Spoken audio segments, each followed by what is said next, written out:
Hey there. So as I said in the last video, we're about to start a little stretch practice for SI joint pain. So your SI joint, your sacroiliac joint, is the place that your pelvis joins with your spine. Sometimes those two little dimples on the back is right around where that point is. And usually when we have SI joint pain, it's caused by instability. The joint isn't moving quite right. And it can be stuck forward or backward. And usually we feel it more on one side. So I'm going to show you where I feel it. I feel it on my right side when I am noticing I have some SI joint instability.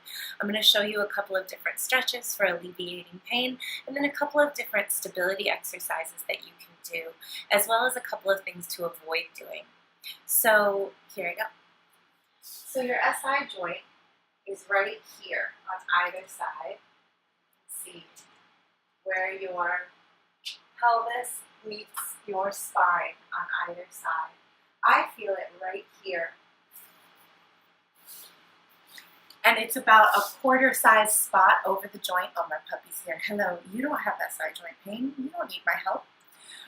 It's a quarter-size spot over the joint.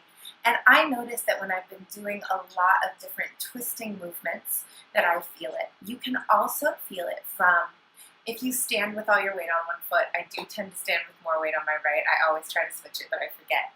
I also tend to carry my bag on my left, which can cause me to walk in a slightly imbalanced way, and that can throw it off. I have a little bit of a limp sometimes from a previous injury that causes my pelvis to twist when I walk instead of shifting up and down, and that can do it. One thing that can aggravate it is doing seated twisting poses. So if you notice you get pain on one side and you're doing twists trying to alleviate it, it feels like that should feel good, that you should be able to twist and it'll like pop and something will go back into place. It doesn't usually work like that.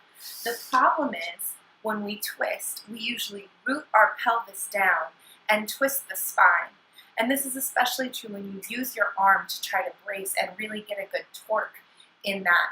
You are just demanding today. He really wants love. But you can be a part of the video. Did you miss everybody? Say hi. Say hi. All right, here we go.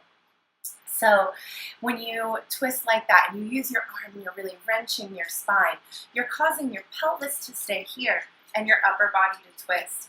I read one thing that said it really well. They said the SI joint has an identity crisis. Is it part of the pelvis or is it part of the spine? And when you twist like that, you're asking it to choose and it doesn't really know which way to go.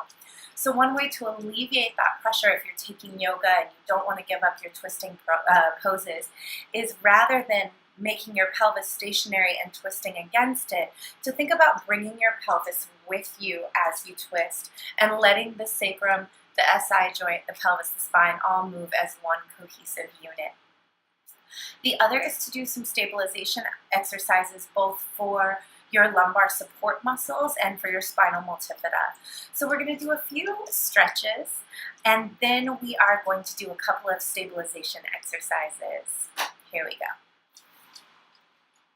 Hi, can you get out of